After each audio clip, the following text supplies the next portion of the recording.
छात्रों, पिछले वीडियो में हमने जो गुप्तकालीन केंद्रीय प्रशासन तथा केंद्रीय प्रशासन के मंत्री व जो उसे प्रमुख अधिकारी थे उनके बारे में हमने चर्चा की। अब हम जो प्रांतीय प्रशासन के बारे में चर्चा करेंगे। विशाल गुप्त साम्राज्य को दो भागों में बांटा गया था, केंद्रीय प्रशासन तथा प्रांतीय प्रशासन। तो छात्रों, पिछले वीडियो में हमने केंद्रीय प्रशासन के बारे में चर्चा कर ली थी और अब हम प्रांतीय प्रशासन के बारे में चर्चा करेंगे। तो प्रांतीय प्रशासन,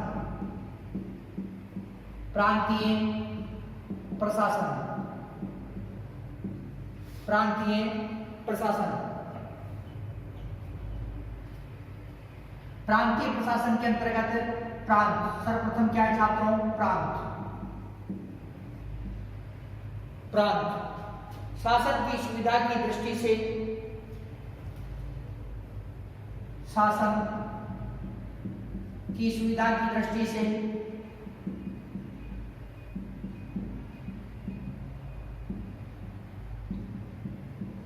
शासन की सुविधा की दृष्टि से गुप्त साम्राज्य को प्रांतों में बांटा गया। गुप्त साम्राज्य को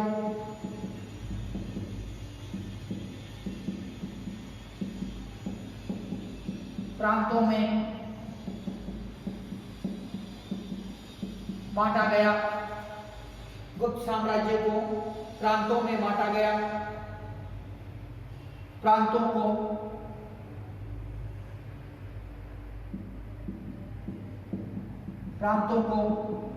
भोग, प्रदेश,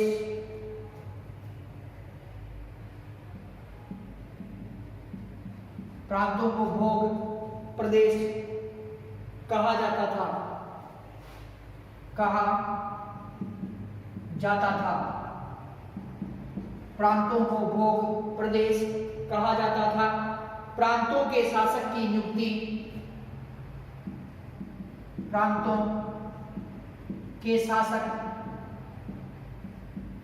की नियुक्ति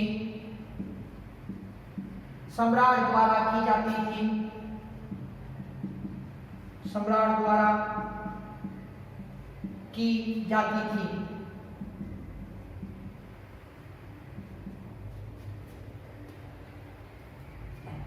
प्रांतों के शासकों को, प्रांतों के शासकों को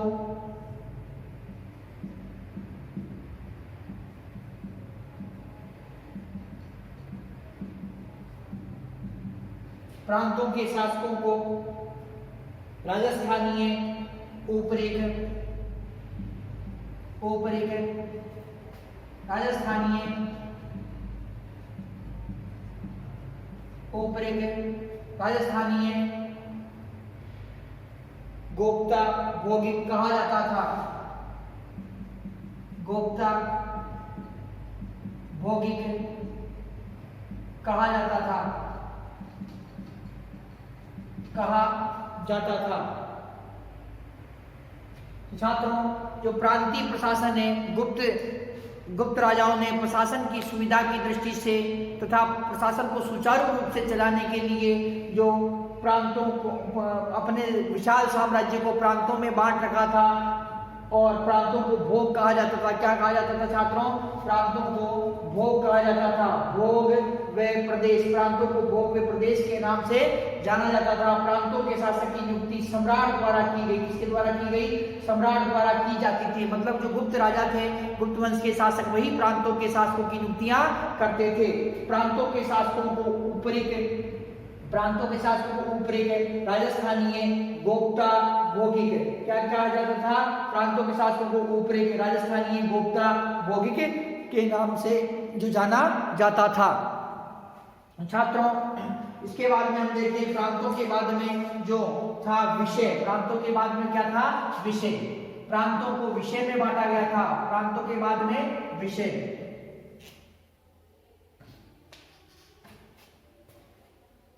प्रांतों का विभाजन जिलों अर्थात विषयों में किया गया।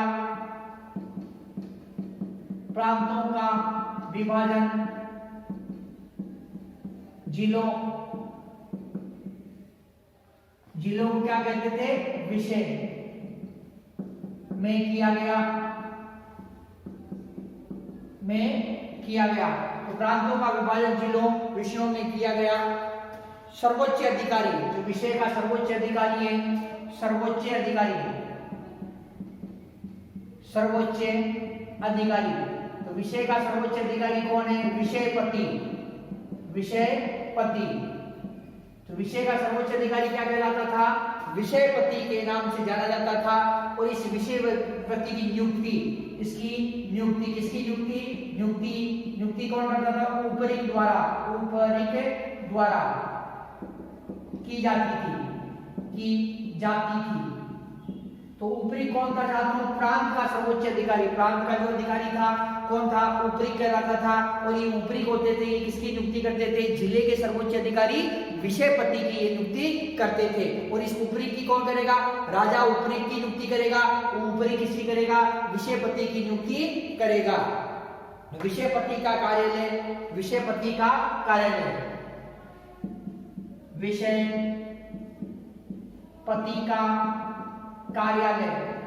तो विषयपति का जो कार्यालय है ये क्या कहलाता था छात्रों? ये अधिष्ठान। क्या कहलाता था छात्रों? अधिष्ठान। विषयपति के कार्यालय को अधिष्ठान कहा जाता था। अधिष्ठान। विषयपति के कार्यालय को क्या कहा जाता था? अधिष्ठान के नाम से जाना जाता था। विषयपति को सलाह व सहायता देने के लिए एक विषय परिषद होती थी। विषयपति को सहायता व सलाह देने के लिए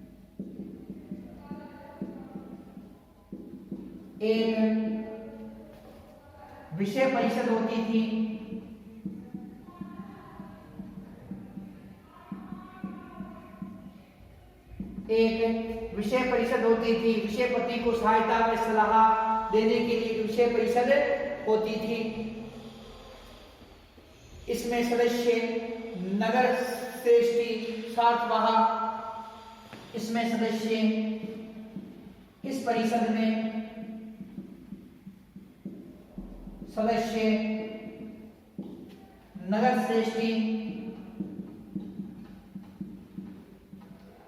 श्रेष्ठी इस परिषद में सदस्य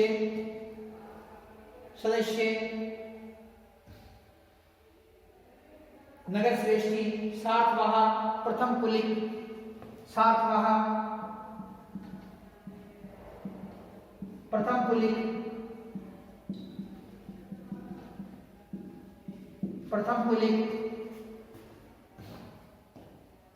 प्रथम कायस्थ होते थे। प्रथम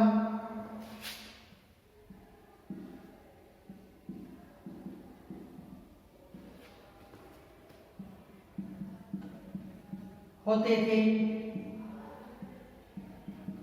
इनकी नियुक्ति 5 वर्ष के लिए की जाती थी। 5 वर्ष के लिए की जाती थी। इनकी नियुक्ति 5 वर्ष के लिए की जाती थी। तो छात्रों, गुप्तकालीन जो प्रशासन था इसके अंदर केंद्रीय प्रशासन तथा प्रांतीय प्रशासन था। प्रांतीय प्रशासन के अंतर्गत जो प्रांतों को विषयों के अंदर बांटा गया। किसके अंदर बांटा गया? प्रांतों को विषयों के अंदर बांटा गया। और प्रांतों का विभाजन विषयों में किया गया। सर्वोच्च जो अधिकारी था, विषय का सर्वोच्च अधिकारी क्या कहलाता था? विषयपति के नाम से ये जाना जाता था। किस नाम से जाना जाता था? विषयपति के नाम से जाना जाता था। और इस विषयपति की जो नियुक्ति करने वाला कौन था? ऊपरी कौन था? ऊपरी। और ये ऊपरी कौन होता था छात्रों? प्रांतीय प्रशासन के अंदर प्रांत सर्वोच्च होता है। प्रांत का अधिकारी क्या कहलाता था? ऊपरी कहलाता था तथा राजस्थानीय कहलाता था गोप्ता और भौगिक। प्रांत के शासकों को ऊपरी, राजस्थानीय, गोप्ता तथा भौगिक के नाम से जाना जाता था। और यही ऊपरी क्या करता था कि प्रांतों के नीचे आने वाले विषय अर्थात जिलों के अंदर जो विषयपति की नियुक्ति करता था। जैसे जिला कलेक्टर होता है अभी वर्तमान में, उसी प्रकार से गुप्त काल के अंदर कौन होता है? विषयपति होता था। तो छात्रों, जो ये सर्वोच्च अधिकारी कौन था? विषय का सर्वोच्च अधिकारी विषयपति कहलाता था। और इस विषयपति की जो नियुक्ति की गई थी किसके द्वारा? ऊपरी द्वारा की जाती थी। तो विषयपति का कार्यालय क्या कहलाता था? अधिष्ठान। विषयपति का कार्यालय क्या कहलाता था? अधिष्ठान कहलाता था। तो विषयपति को सहायता में सलाह देने के लिए एक परिषद, विषय परिषद होती थी। जिस प्रकार से राजा को सहायता देने के लिए एक मंत्री परिषद या मंत्रिमंडल होता था, उसी प्रकार से विषयपति को भी सहायता, शासन प्रशासन चलाने के अंदर सहायता करने के लिए एक विषय परिषद होती थी। और इस विषय परिषद के अंदर कौन कौन होते थे? नगर का श्रेष्ठी, मतलब प्रमुख जो व्यापारी होता था नगर का, वो सातवाह, प्रथम कुलीन तथा प्रथम कायस्थ होते थे। कौन कौन से अधिकारी होते थे? प्रथम श्रेष्ठी। परिषद के सदस्य कौन थे? विषयपति को सहायता में सलाह देने के लिए विषय परिषद होती थी। इस परिषद में के सदस्य नगर श्रेष्ठी, सातवाह, प्रथम कुलीन, प्रथम कायस्थ होते थे। इनकी नियुक्ति 5 वर्ष के लिए की जाती थी। कितने वर्ष के लिए? 5 वर्ष के लिए इनकी नियुक्ति की जाती थी। छात्रों, गुप्त काल के अंदर प्रशासन की सबसे छोटी इकाई कौन था? गांव। प्रशासन की सबसे छोटी इकाई कौन सी थी? गांव। तो अब हम ग्रामीण प्रशासन के बारे में चर्चा करते हैं। किसके बारे में? ग्रामीण प्रशासन के बारे में जो चर्चा करते हैं। किसके बारे में छात्रों? ग्रामीण प्रशासन के बारे में।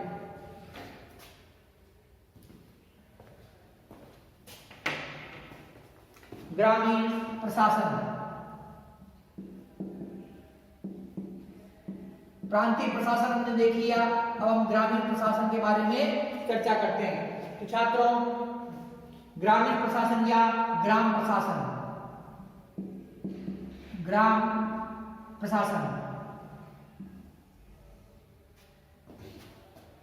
प्रशासन की सबसे छोटी इकाई ग्राम। प्रशासन की सबसे छोटी इकाई ग्राम। प्रशासन की सबसे छोटी इकाई क्या कहलाते थे? ग्राम कहलाते थे। ग्राम का सर्वोच्च अधिकारी, ग्राम, ग्राम को क्या कहते थे? गांव का सर्वोच्च अधिकारी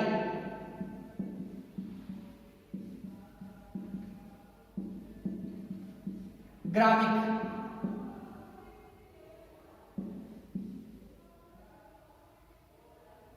ग्रामिक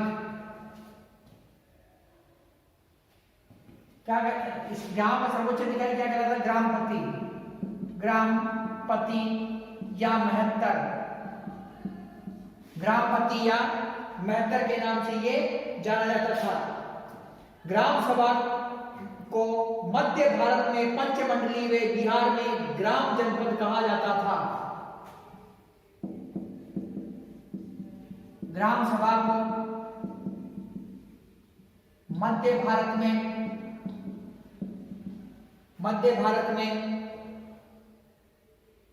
पंचमंडली व बिहार में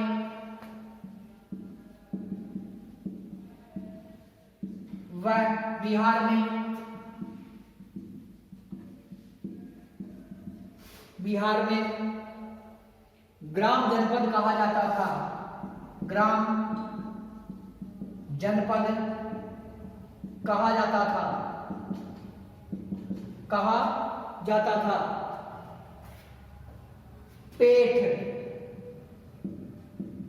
पेठ, ग्राम समूह, ग्राम समूह क्या कहलाता था?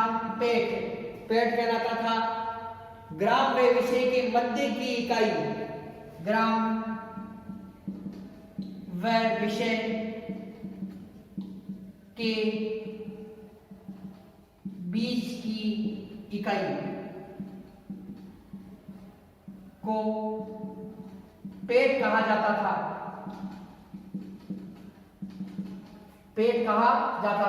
तो छात्रों, जो प्रशासन की सबसे छोटी इकाई थी, प्रशासन की सबसे छोटी इकाई किसे माना गया है? ये ग्राम को माना गया। किसे माना गया? गांव को। तो प्रशासन की सबसे छोटी इकाई गांव थे। प्रशासन और गांव प्रशासन सबसे छोटी इकाई है। गांव का सर्वोच्च अधिकारी ग्रामपति या महत्तर था। कौन था? ग्रामपति या महत्तर था।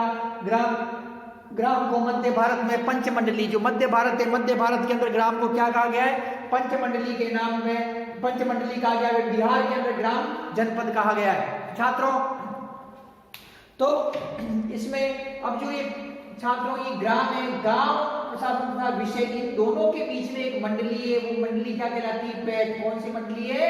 पेट कहलाती है। तो गांव तथा विषय दोनों के मध्य जो सेतु का कार्य करती है, दोनों के बीच मध्यस्थता का कार्य कर रही है, मध्य जो बीच की इकाई है वो कौन है? वो है पेट। तो पेट क्या है छात्रों? गांव समूह, गांव का समूह है, उसे क्या कहा गया है? पेट। इसका भी हमें प्रमाण प्राप्त होता है। गुप्त काल के अंदर पेट नाम की कोई इकाई थी, कोई संस्था थी, जो विषय तथा गांव के बीच के अंदर ये जो कार्य करती थी। तो ग्राम तथा विषय के बीच की इकाई को पेट कहा गया। क्या कहा गया? पेट कहा गया है। प्रशासन की सबसे छोटी इकाई गांव थे। गांव का सर्वोच्च अधिकारी ग्रामपति या महंतर कहलाता था। ग्राम सभा को मध्य भारत के अंदर पंचमंडली तथा बिहार के अंदर इसे ग्राम जनपद कहा गया। तो इस प्रकार से छात्रों जो ये गुप्तकालीन जो ग्रामीण प्रशासन था, अब हम गुप्तकालीन नगर प्रशासन देखते हैं। गुप्तकालीन नगर प्रशासन, नगर का जो गुप्त काल के अंदर बड़े बड़े विशाल नगर थे, तो उन नगरों का प्रशासन किस प्रकार का था, तो उस गुप्तकालीन नगर प्रशासन के बारे में जो चर्चा करते हैं। गुप्तकालीन नगर प्रशासन, गुप्तकालीन नगर प्रशासन, नगर प्रशासन, सर्वोच्च अधिकारी, नगर का सर्वोच्च अधिकारी,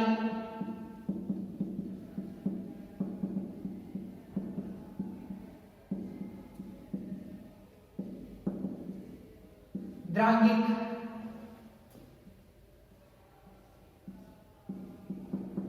द्रांगिक, पुरपाल, द्रांगिक, पुरपाल, नगर का सर्वोच्च अधिकारी, द्रांगिक, पुरपाल, नगर रक्षक, नगर रक्षक, नगर रक्षक, द्रांगिक, पुरपाल, नगर रक्षक। बड़े नगरों का प्रशासन नगर पालिकाएं चलाती थी। गुप्त काल में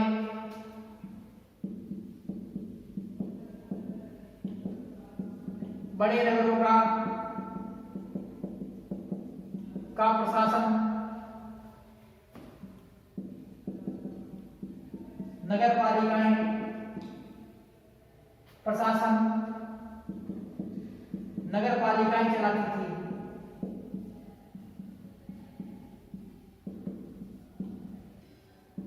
गुप्त काल में बड़े नगरों का प्रशासन नगर पालिकाएं चलाती थी। तो छात्रों नगर प्रशासन था, नगर प्रशासन गुप्त काल के अंदर हमने जो बड़े बड़े नगर देखे, जैसे पाटलिपुत्र, उज्जैन, मथुरा, वल्लभी, ताम्रलिप्ति, भृगुकच्छ, बोधगया, इसके अतिरिक्त जो वैशाली, तो इस प्रकार के जो बड़े बड़े नगर, उज्जैन, इंदौर, नासिक, तो इस प्रकार के जो बड़े बड़े नगर थे, इन बड़े बड़े जो नगर थे, तो इन नगरों का जो संचालन करने का कार्य किसका था, वो नगर पालिकाओं द्वारा इनका संचालन किया जाता था। और नगर का जो सर्वोच्च अधिकारी था, नगर का सर्वोच्च अधिकारी नगर प्रशासन का कौन क्या था, उस अधिकारी को द्रांगिक, पुरपाल तथा नगर रक्षक क्या कहा जाता था?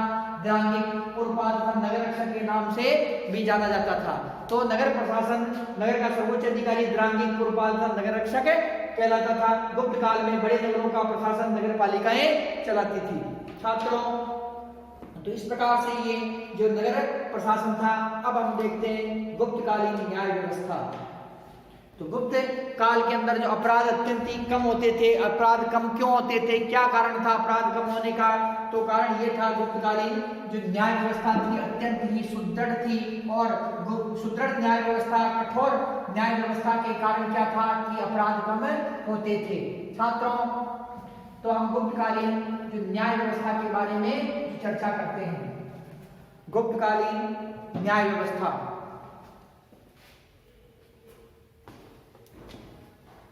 गुप्तकालीन न्याय व्यवस्था,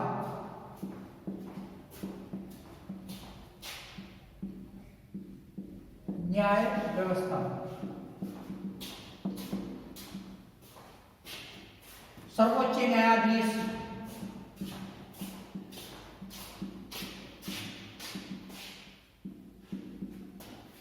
सर्वोच्च न्यायाधीश,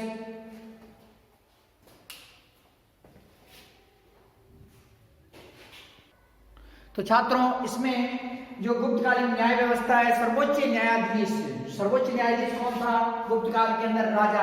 सर्वोच्च न्यायाधीश राजा, अर्थात सम्राट सर्वोच्च न्यायाधीश हुआ करता था गुप्त काल के अंदर। छात्रों, गुप्त काल के अंदर जो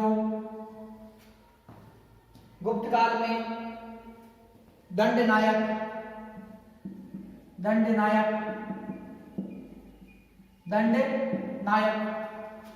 महादंडनायक, सर्वदंडनायक,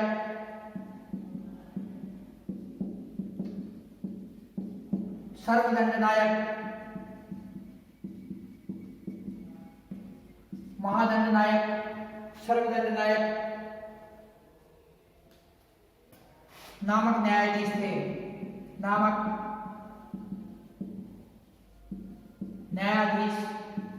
थे। दंडनायक, महादंडनायक, सर्वदंडनायक नामक न्यायाधीश थे। गुप्त काल में पहली बार दीवानी व फौजदारी कानूनों को परिभाषित किया गया। मोस्ट इंपोर्टेंट है छात्रों, गुप्त काल में प्रथम बार दीवानी व फौजदारी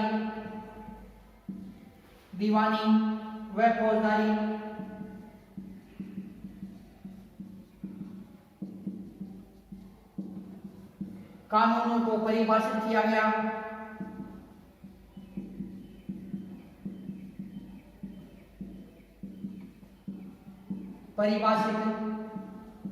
परिभाषित किया गया। प्रथम बार दीवानी में फौजदारी कानूनों को परिभाषित किया गया।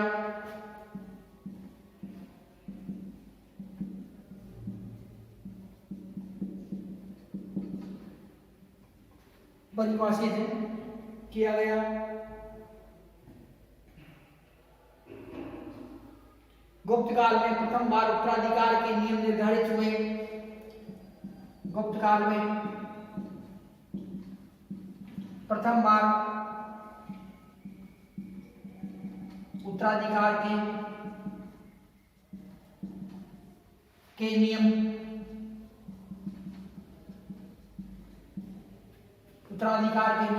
परिभाषित हुए।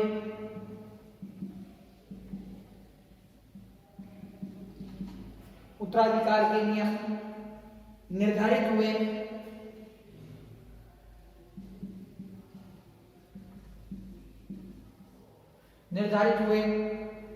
गुप्त काल में कठोर न्याय व्यवस्था के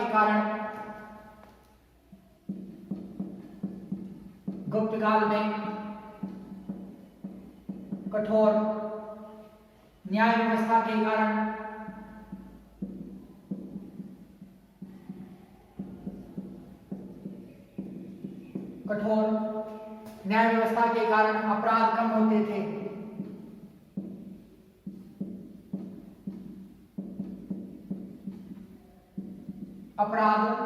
होते थे।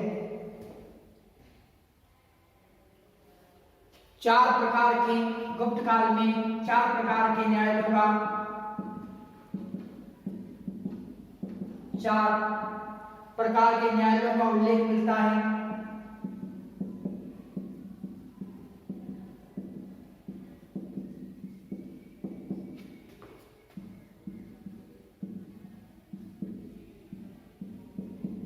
अब ये 4 न्यायालय कौन कौन से थे छात्रों, उसके बारे में देखिए कि राजा का न्यायालय, पूग, श्रेणी, कुल। राजा का न्यायालय, श्रेणी, पूग, कुल। तो छात्रों, जो गुप्त काल के अंदर अत्यंत ही कठोर न्याय व्यवस्था थी और कठोर न्याय व्यवस्था के कारण जो गुप्त काल के अंदर अपराध कम होते थे। सर्वोच्च न्यायाधीश राजा होता था और दंडनायक, महादंडनायक, सर्वदंडनायक नामक न्यायाधीश थे। तो कौन कौन से न्यायाधीश थे? दंडनायक, महादंडनायक, सर्वदंडनायक नामक न्यायाधीश थे। तो गुप्तकालीन जो न्याय व्यवस्था थी, गुप्त काल में प्रथम बार दीवानी व फौजदारी कानूनों को परिभाषित किया गया। तो गुप्त काल में प्रथम बार दीवानी तथा फौजदारी नाम के जो दीवानी कानून व फौजदारी कानून है उन्हें प्रथम बार परिभाषित किया गया। और कब किया गया? केवल गुप्त काल के अंदर किया गया। गुप्त काल में प्रथम बार उत्तराधिकार के नियम निर्धारित हुए। जो उत्तराधिकार का प्रश्न है, संपत्ति के पिता की मृत्यु के बाद में जो संपत्ति का अधिकार है तो किसको होगा, तो इस प्रकार के जो उत्तराधिकार के जो नियम थे तो वो निर्धारित हुए किस काल में हुए? गुप्त काल के अंदर। तो सर्वोच्च न्यायाधीश सम्राट होता था अर्थात राजा होता था, दंडनायक, महादंडनायक, सर्वदंडनायक नामक न्यायाधीश होते थे। न्यायाधीशों के प्रकार ये दंडनायक, महादंडनायक, सर्वदंडनायक। गुप्त काल में प्रथम बार दीवानी व फौजदारी कानूनों को परिभाषित किया गया। गुप्त काल में प्रथम बार उत्तराधिकार के नियम निर्धारित हुए। गुप्त काल में कठोर न्याय व्यवस्था होने के कारण अपराध क्या होते थे? अत्यंत ही कम होते थे। गुप्त काल में 4 प्रकार के न्यायालयों का उल्लेख मिलता है। कौन सा? राजा का न्यायालय, पूग तथा राजा का न्यायालय, श्रेणी, पूग और कुल। तो इस प्रकार से जो 4 न्यायालयों का उल्लेख हमें जो गुप्त काल से हमें प्राप्त होता है। छात्रों, अब हम देखेंगे कि गुप्तकालीन जो सैन्य व्यवस्था है वो किस प्रकार की थी। गुप्तकालीन सैन्य व्यवस्था के बारे में चर्चा करेंगे। गुप्तकालीन सैन्य व्यवस्था।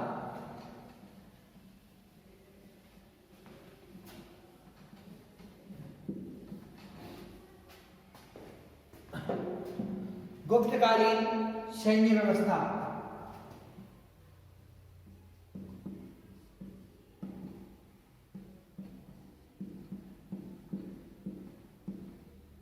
सैन्य व्यवस्था।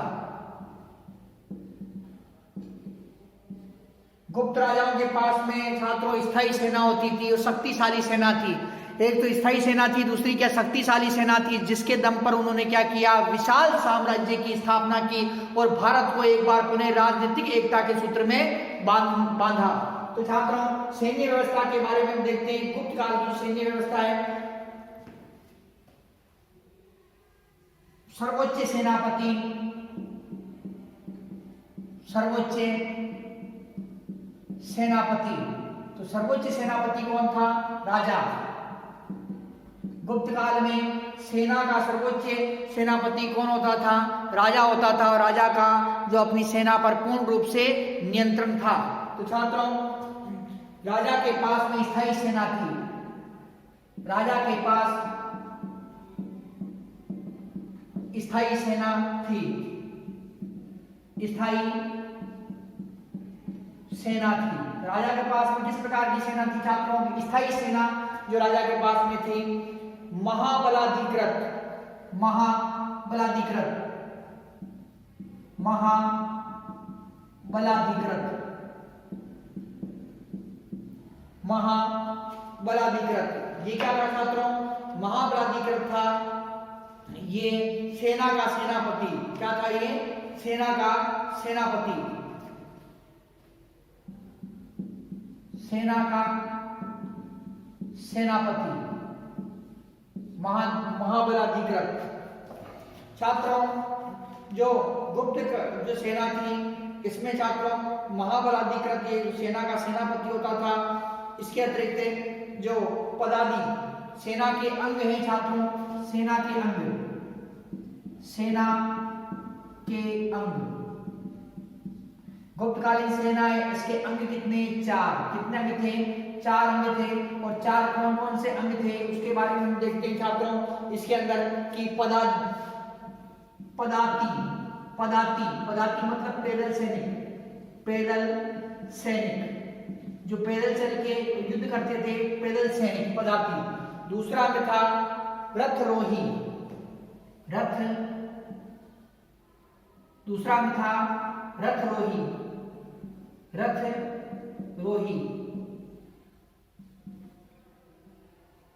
पर बैठकर युद्ध करने वाले,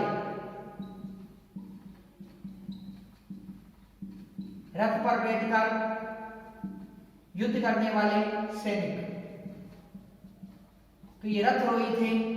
तीसरा अंग था छात्रों, वो अंग था अश्वारोही,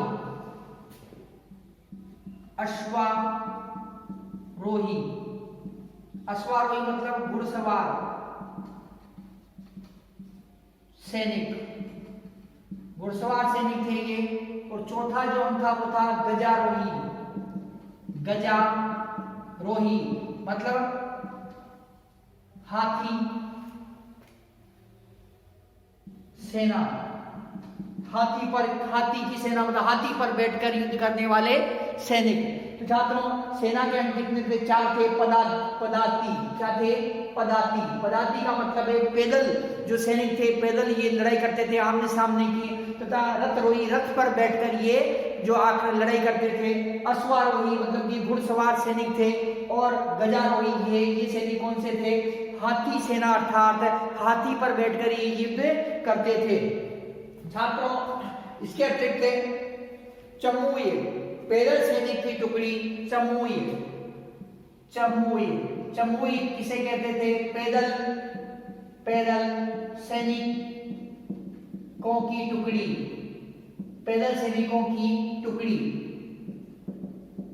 क्या कहलाती थी? चमूई कहलाती थी। पैदल सैनिकों की टुकड़ी को क्या कहा जाता था?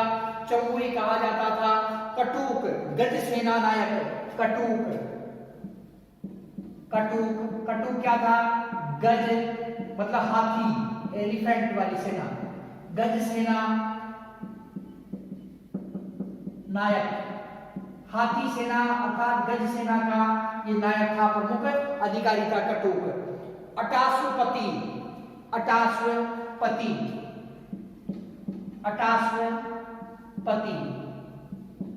यह घुड़सवार सेना का प्रमुख। घुड़सवार सेना का प्रमुख। तो घुड़सवार सेना का प्रमुख क्या कहलाता था? अटाश्वपति के नाम से जाना जाता था।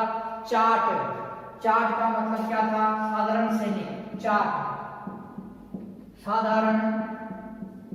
सैनिक। साधारण सैनिक क्या कहलाता था?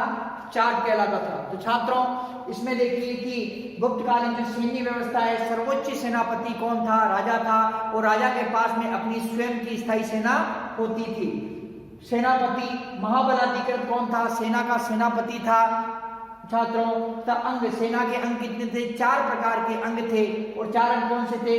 पदाती सेना, रथरोही सेना, अश्वारोही सेना व गज सेना। तो इस प्रकार से 4 अंग हुआ करते थे किसके? गुप्त सेना के। तो छात्रों जो ये पदाती सैनिक है ये कौन सा? पैदल सैनिक होते थे। रथरोही सैनिक ये रथ पर बैठकर युद्ध करने वाले जो सैनिक थे। अश्वारोही ये घुड़सवार सैनिक थे। तथा गजारोही ये हाथी सेना थी। छात्रों इसके अतिरिक्त चमूए पैदल सैनिकों की टुकड़ी क्या कहलाती थी? चमूए। कटुक गज सेना के नायक। अटाश्वपति घुड़सवार सेना का प्रमुख। चाट साधारण सैनिक था ये। तो इस प्रकार से छात्रों ये जो गुप्तकालीन जो सेना थी और गुप्तकालीन सेना के बल पर ही गुप्त शासकों ने एक विशाल साम्राज्य की स्थापना की। छात्रों अब हम देखते हैं पुलिस विभाग। पुलिस व गुप्तचर व्यवस्था।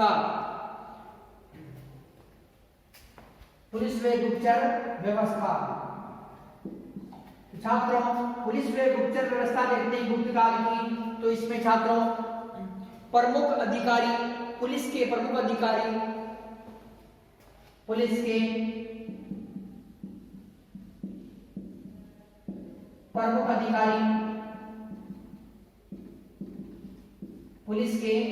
अधिकारी अब प्रमुख अधिकारी कौन कौन है? औपरिक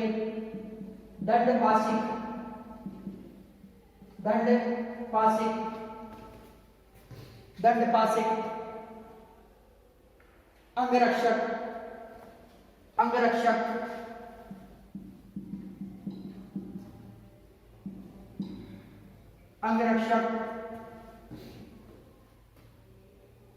दशा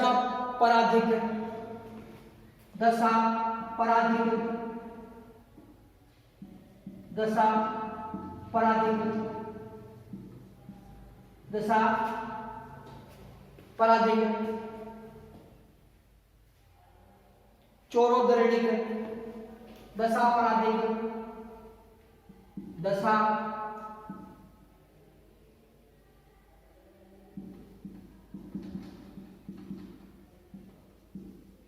चौरोदरणिक,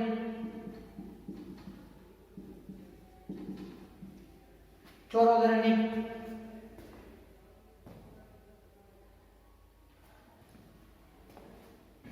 तो छात्रों पुलिस गुप्तचर व्यवस्था में पुलिस के प्रमुख अधिकारी कौन कौन थे? ऊपरी दंडपाशिक, अंगरक्षक, दशापराधी तथा चौरोदरणिक। ये क्या थे कि पुलिस विभाग के प्रमुख जो अधिकारी थे।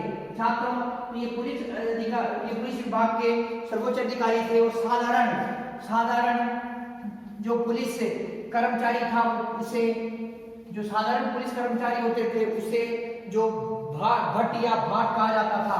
साधारण पुलिस कर्मचारी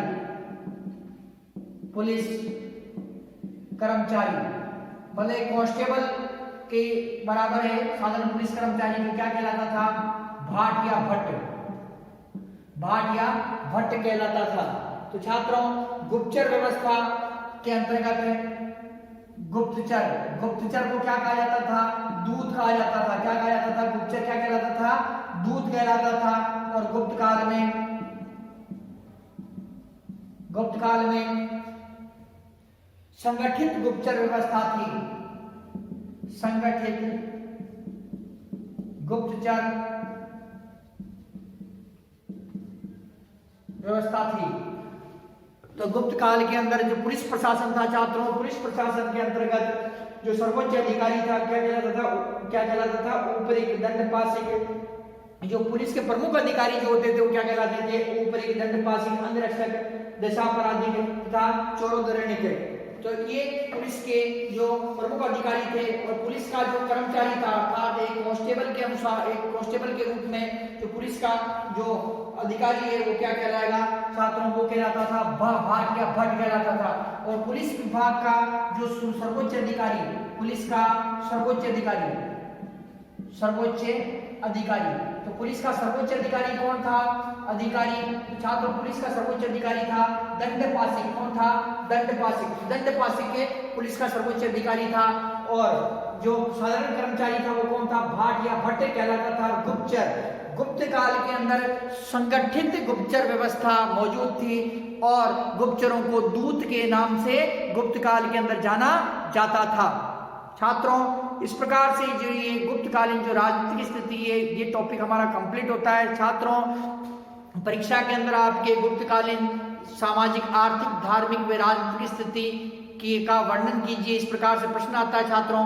इस गुप्तकाल का आपके गुप्तकालीन सामाजिक, राजनीतिक, धार्मिक तथा आर्थिक स्थिति का वर्णन कीजिए। तो इस प्रकार से आपके प्रश्न पूछा जाता है। कई बार ये अलग अलग टिप्पणियों में भी आता है, जैसे गुप्तकालीन धार्मिक स्थिति, गुप्तकालीन राजनीतिक स्थिति, गुप्तकालीन आर्थिक स्थिति, गुप्तकालीन जो सामाजिक स्थिति। तो इस प्रकार से ये आपके प्रश्न पूछा जाता है। तो छात्रों परीक्षा की दृष्टि से अत्यंत ही ये महत्वपूर्ण प्रश्न है। और छात्रों जो ये गुप्तकाल है, गुप्तकाल भारतीय इतिहास का स्वर्ण काल कहलाता है। और गुप्तकाल में हर क्षेत्र के अंदर भारी प्रगति हुई, चाहे सामाजिक क्षेत्र में, आर्थिक क्षेत्र में, धार्मिक क्षेत्र में, राजनीतिक क्षेत्र में तथा इसके अतिरिक्त विज्ञान के क्षेत्र में, कला के क्षेत्र में, संस्कृति के क्षेत्र में, साहित्य के क्षेत्र में, भाषा के क्षेत्र में, शिक्षा के क्षेत्र में, हर तरीके से, हर दृष्टि से, हर क्षेत्र के अंदर इसमें अत्यंत ही प्रगति हुई। इसीलिए छात्रों गुप्त काल क्या कहलाता है? स्वर्ण काल कहलाता है। छात्रों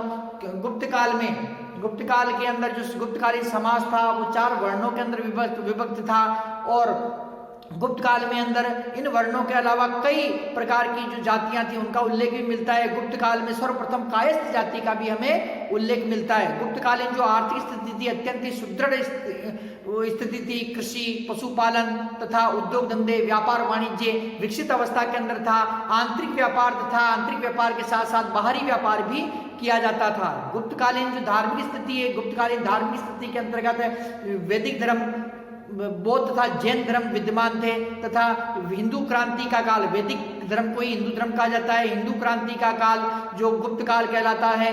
गुप्त काल के अंदर जो गुप्त राजा, धार्मिक सहिष्णु राजा थे, इन्होंने वैदिक धर्म का प्रचार प्रसार किया, परंतु अन्य जो धर्म थे, बौद्ध तथा जैन धर्म, तो उनको हानि नहीं पहुंचाई। साथ ही छात्रों जो गुप्त राजा थे, तो गुप्त राजाओं ने हिंदू धर्म को अपना राजधर्म घोषित किया। गुप्त काल के अंदर जो वैष्णव धर्म, जो वैदिक धर्म था, वैष्णव संप्रदाय, शैव संप्रदाय था, शाक्य संप्रदाय में विभाजित था। इसी प्रकार छात्रों जो गुप्तकालीन जो राजनीतिक स्थिति, गुप्तकालीन राजनीतिक स्थिति के अंतर्गत मौर्य साम्राज्य के पतन के बाद में सर्वप्रथम जो गुप्त राजाओं ने भारत को एकता के सूत्र के अंदर बांधने का प्रयास किया और भारत को एकता के सूत्र में उन्होंने बांधा तथा एक विशाल सुदृढ़ साम्राज्य की स्थापना की। गुप्त राजा लोक कल्याणकारी, परोपकारी, निडर, साहसी, कांतिमान, ऊर्जावान, आदर्श चरित्र वाले थे।